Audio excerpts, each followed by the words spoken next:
In a peaceful African village, Adebanjo, a respected elder, makes a desperate pact with the powerful river gods to have a son. But this promise comes with a dark and terrifying price. As his son Ayodele grows, the family is haunted by a vow that could destroy them. Will Ayodele be able to break the deadly curse before it's too late, or will he marry his son? Dive into this gripping folktale of sacrifice, redemption, and the power of the gods. Watch now to see how far a father will go for an heir, and the perilous journey of a son seeking to save his family.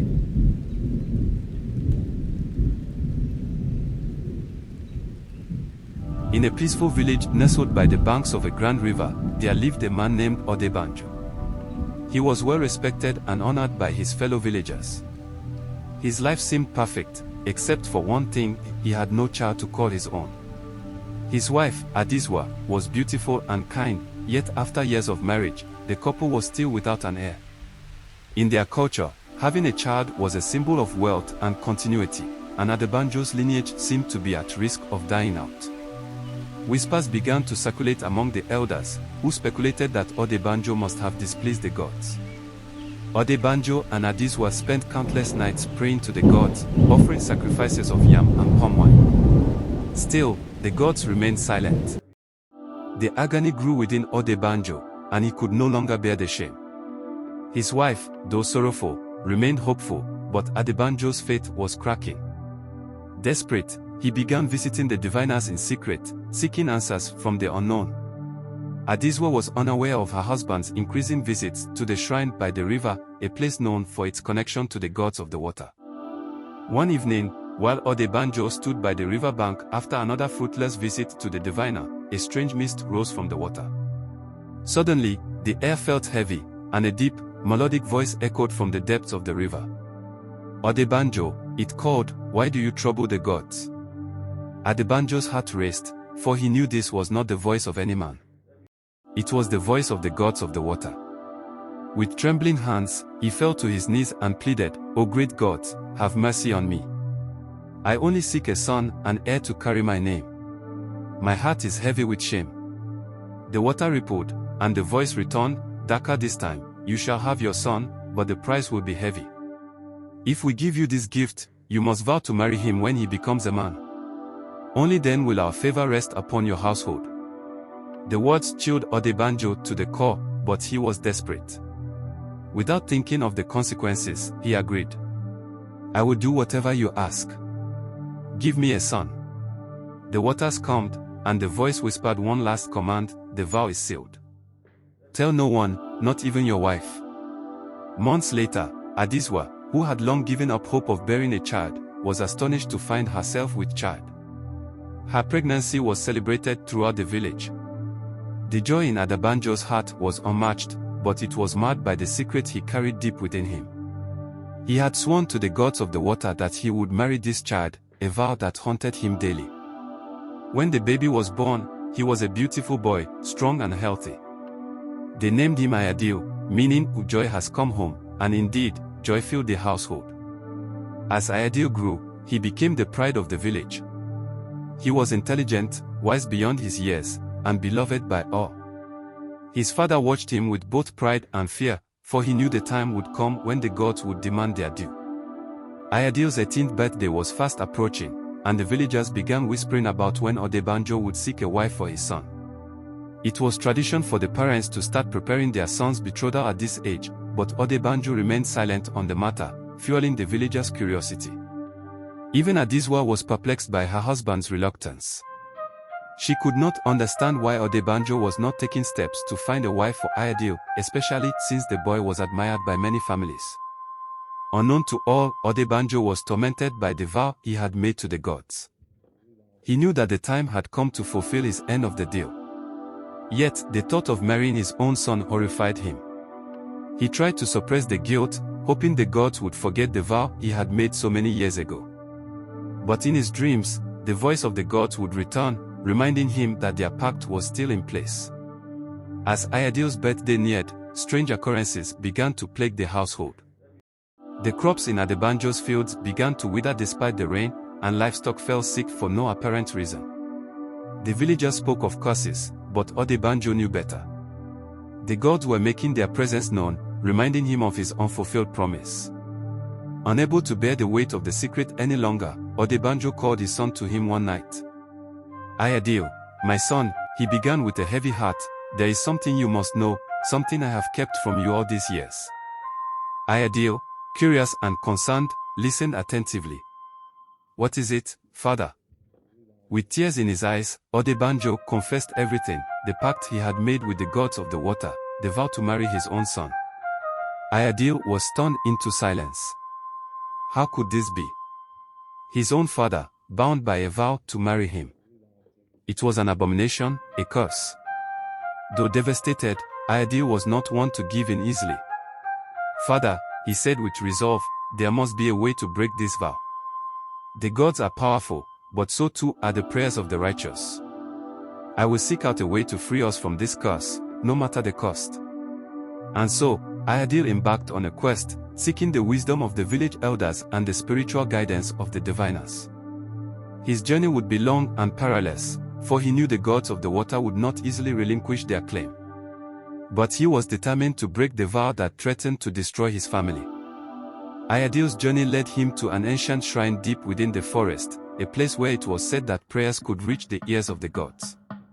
There, he was told, sacrifices must be made, and prayers offered with a pure heart. Only then could the gods be persuaded to release their grip on the mortal world.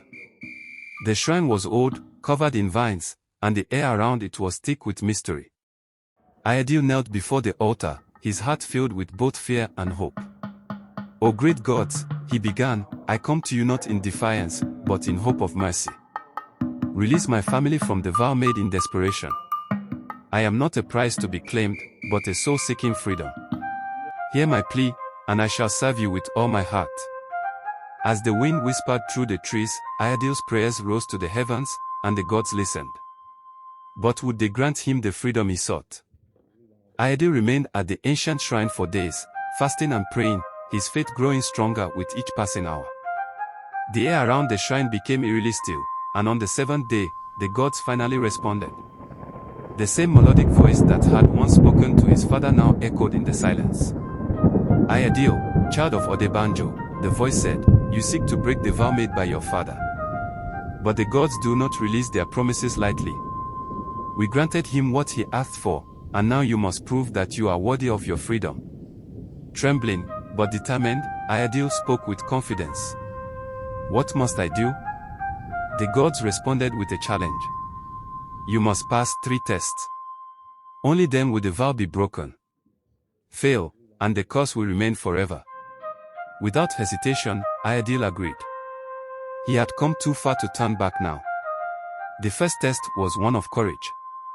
The gods instructed Ayodele to journey into the heart of the sacred river at midnight, where dangerous creatures and spirits roamed. He was to retrieve a sacred stone from the riverbed, an object of immense power that only the bravest could find. The night was thick with fog, and the river's waters glistened under the pale moonlight as Ayodele approached. The villagers had long feared the river at night, speaking of spirits that claimed the souls of the unwary. But Ayodele's heart was steadfast, for he knew that without courage, he could not hope to save his family. Wading into the cold water, Ayodele felt unseen forces pulling at him, trying to drag him under. Strange shadows flickered at the edges of his vision, and whispers filled the air. But he pressed on, deeper and deeper, until his feet touched the riverbed. There, nestled among the stones, was the sacred stone, its surface glowing faintly with a light of its own. With a quick breath, Ayodele grasped the stone and pulled it free. The water around him calmed instantly, and the shadows retreated. He had passed the first test. Ayodele returned to the shrine, where the gods awaited. "You have shown great courage," they said. "Now, you must prove your wisdom. For the second test, you must solve a riddle, one that has confounded many before you." The voice of the gods grew soft, as if whispering an ancient secret. "What walks on 4 legs in the morning, 2 legs at noon, and 3 legs in the evening?" Ayodele closed his eyes, thinking deeply. He had heard this riddle before, in the tales of the elders. His father had once told him stories of ancient riddles passed down through generations. After a moment, he spoke. "The answer is man." As a baby, he crawls on all fours in the morning of his life. In the prime of his life, he walks on 2 legs, and in the evening of his life, as an old man, he uses a cane, walking on 3 legs. The air grew still once more, and then the god spoke again. You are wise, Ayodele. You have passed the second test. The final test was the most difficult of all. For the third test, the god said, you must offer a sacrifice, something of great value to you. Only then can you prove that you are worthy of breaking the vow. Ayodele was puzzled. He had little to give. His father's wealth had diminished over the years, and all that remained was the love he shared with his family. Then it struck him, his father. Could it be that the gods were asking him to sacrifice his father? Tears welled in his eyes as he thought of what he must do. But as he knelt before the altar, a realization dawned on him. I offer not the life of my father, he whispered, but my own freedom. I am willing to sacrifice my own future, my desires, and my dreams if it means my family will be spared from this curse. I will not marry, I will serve the gods for the rest of my days if they release my father from his vow. The gods were silent for a moment, and then the voice returned, softer this time. Ayodele, your sacrifice is noble, but it is not your life we seek.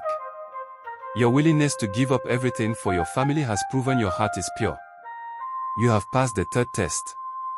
The air around the shrine shimmered, and the heavy weight that had hung over Ayodele's family for so long began to lift. The voice of the god spoke one final time. The vow your father made is now broken. He acted out of desperation, and the gods are merciful to those who seek redemption with a pure heart. Go now, Ayodele, and live your life in peace. Your family is free from the curse. Ayodele returned to the village, exhausted but victorious. His father, who had been waiting anxiously, embraced him with tears of relief. The curse was lifted, and for the first time in many years, joy filled their home again. After the curse was broken, Adebanjo gathered the villagers and shared the story of his desperate pact with the gods. With tears in his eyes, he confessed the mistakes of his past, urging everyone to learn from his missteps. I was impatient, Adebanjo said, his voice trembling with regret. I could not wait for the gods to bless me in their own time. In my desperation, I made a vow that nearly destroyed my family. Let this be a lesson to all of you, never rush the will of the gods. There is wisdom in patience, and great danger in desperation. The villagers listened in awe, and many were moved to reflect on their own lives. Adebanjo's words echoed through the community, and from that day on, he was known not just as a respected elder, but as a man who had faced the consequences of his choices and sought redemption. With the curse lifted and his father's burden eased, Ayodele began a new chapter in his life. He chose to live a humble life of service, never forgetting the lessons he had learned from his journey. Though he could have sought fame or wealth, he found peace in the simple joys of life and in helping others. The village, once marked by whispers and fear, was now filled with the sound of laughter and celebration. Adebanjo, Adiswa, and Ayodele lived in harmony, grateful for the second chance the gods had granted them. If you enjoyed this story, comment and share what you learned. Please do well to subscribe and turn the notification bell for more.